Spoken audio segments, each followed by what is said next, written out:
Bonjour, je vais vous présenter la pêche de la truite au toc, une technique assez simple qui est très utilisée pour la pêche de la truite dans nos rivières, rivières, ruisseaux, petits torrents.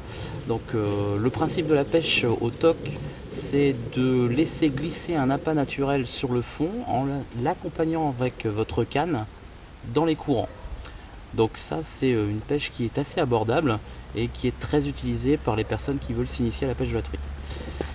Pour pouvoir pratiquer, on va avoir besoin d'une canne à pêche déjà pour commencer, donc une canne plutôt téléréglable qui va plutôt être appropriée à des personnes qui vont commencer ce genre de pêche, assez simple d'utilisation. Alors le principe de la canne téléréglable, c'est qu'elle est ajustable sur sa longueur, c'est-à-dire nous allons pouvoir régler la longueur de la canne en fonction des endroits où on va pêcher. C'est-à-dire, on peut trouver des ruisseaux, des endroits plus ou moins larges, la canne va pouvoir s'y ajuster. On peut également, comme on doit passer notre ligne dans les courants ou les veines de courant, ajuster la longueur de notre ligne par rapport à ces courants. Aller chercher le courant d'en face ou au contraire pêcher la bordure à nos pieds ou au milieu près d'un rocher. C'est l'avantage des cannes téléréglables.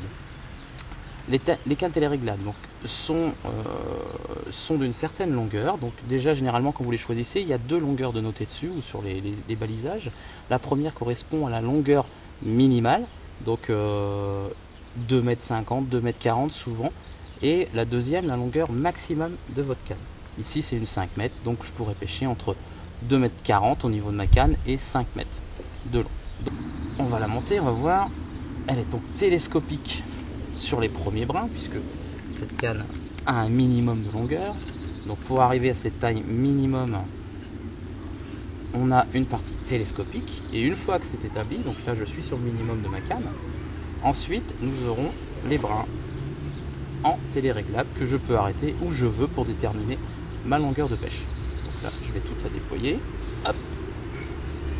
Après, voilà. Donc là on a une longueur de canne assez longue. Les anneaux sont assez écartés de la canne puisque on pêche avec du fil assez fin, et les fils assez fins, lorsque le temps est humide et avec l'eau, ont fâcheuse tendance à se coller au carbone de la canne. Donc le fait d'écarter un peu le fil de la canne, on aura moins vite ce problème. Pour ce qui est du moulinet, le moulinet lui n'est pas très important pour cette technique de pêche. En fait, ce n'est qu'une réserve de fil. C'est une technique de pêche où une fois que la ligne va être dans l'eau, on aura toujours le fil dans sa main, puisqu'on va ressentir et accompagner la ligne et ressentir la touche de la truite. Le moulinet, lui, il sert quasiment à rien au niveau action de pêche. C'est juste une réserve de fil. Lorsque vous avez le poisson, il n'y a pas forcément beaucoup de fil de sortie en dehors de la canne. Il suffit juste de tirer avec sa main et de le ramener. Certains peuvent utiliser le moulinet pour le ramener, mais c'est très peu utilisé pour cette action de pêche. Voilà pour le moulinet. Donc le but du moulinet, réserve de fil. Donc cherchez plutôt dans le choix du moulinet une légèreté de produit, plus qu'une technicité de produit. Donc pour les premiers prix, on trouvera des produits très bien qui suffiront pour cette technique de pêche. Ensuite, pour pouvoir pratiquer, il faut monter une ligne. Pour ça, il va falloir un petit peu d'équipement, quelques accessoires, des hameçons pour pêcher la truite. Là, du numéro 8 en hameçon bleu renversé, qui sont plus étudiés justement pour ce genre de pêche. Un hameçon assez fin de fer, recourbé sur lui-même, hein, qui permet moins de rater lors des ferrages. Du 8 qui passe à peu près partout sur les tailles d'appât, donc les vers de terreau, vers de terre, peigne, vers de farine. Alors attention, il y a certains départements où vous avez des tailles imposées, surtout sur des truites de lâcher. Là, il faut faire attention là-dessus. Renseignez-vous auprès de vos fédérations de pêche ou lorsque vous achetez vos cartes de pêche. Donc ça, les hameçons montés, beaucoup plus simple au bord de l'eau, parce que vous verrez que vous en perdrez pas mal, puisqu'on est toujours en train d'essayer de racler le fond. Il y a de fortes chances que vous accrochez. Qui dit accro dit casse régulière, donc partez pas qu'avec un paquet, hein. Deux, c'est pas de trop.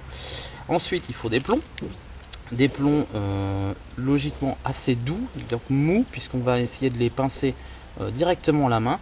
Je vous conseille également d'amener une petite pince à plomb, ce sera toujours utile parce qu'ils sont pas toujours faciles à pincer, surtout le matin lorsque vous êtes au bord de l'eau à la pêche de la truite. Il fait pas toujours très chaud, on a vite ponglé, pincer avec vos bouts des doigts, c'est pas toujours très agréable. Donc des plombs truites qui vont nous permettre de régler la charge de plomb sur la ligne en fonction de la vitesse du courant.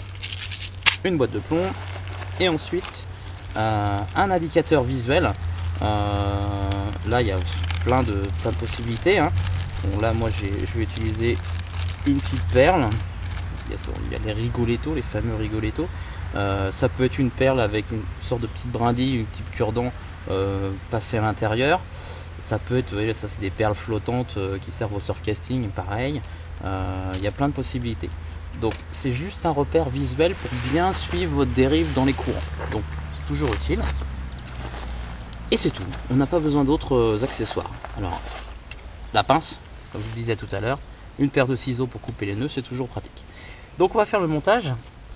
Je vais mettre le rigoletto, le repère visuel. Donc le repère visuel, comme j'ai dit tout à l'heure, on va prendre le fil du moulinet et on va directement passer à l'intérieur. C'est une perle, hein. Vulgairement c'est une perle qu'on va bloquer avec un petit morceau de bois, de cure-dent, de plastique, clac, qui permettra de pouvoir le bouger à la hauteur que je veux par rapport à la profondeur de la rivière pêchée.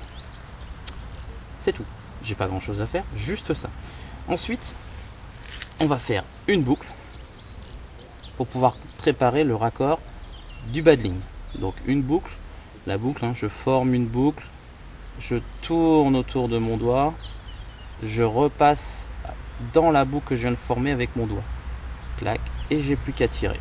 Je humidifie très légèrement le fil pour éviter de le chauffer lorsque je vais serrer le nylon. Tac. Et voilà. J'ai une boucle. Je coupe au trou à ras, ça sert à rien.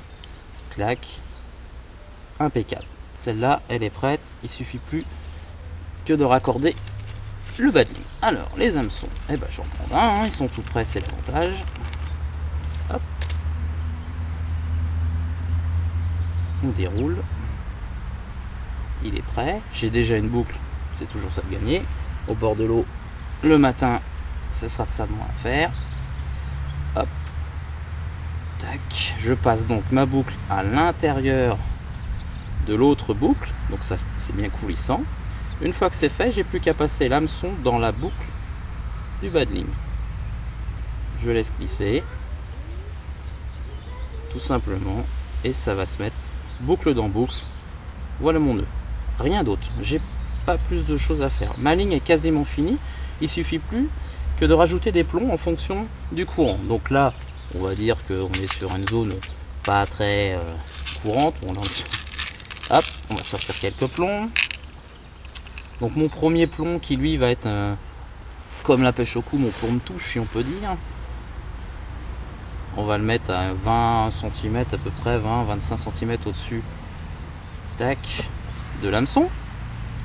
Et puis ensuite on va pouvoir en mettre 2 ou 3, même en dégradé, ce qui va permettre de donner une fluidité à votre bas de ligne, à votre èche dans le courant, et bien descendre d'une façon plus naturelle les veines de courant. Tac, on va mettre 3.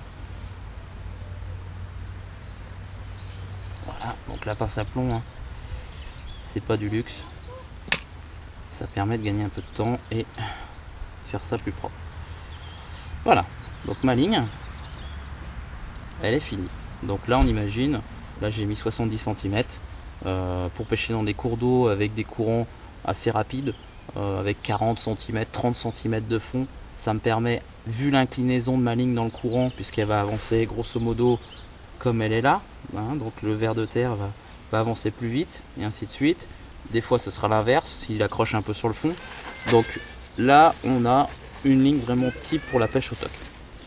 Il suffira plus que d'écher l'hameçon avec, comme on nous l'a dit tout à l'heure, ver de terre, ver de terreau, d'andros, les grandes utilités dans les vers de terre. Le gros, alors là on appelle ça le tête noire, on mettra des hameçons un petit peu plus gros.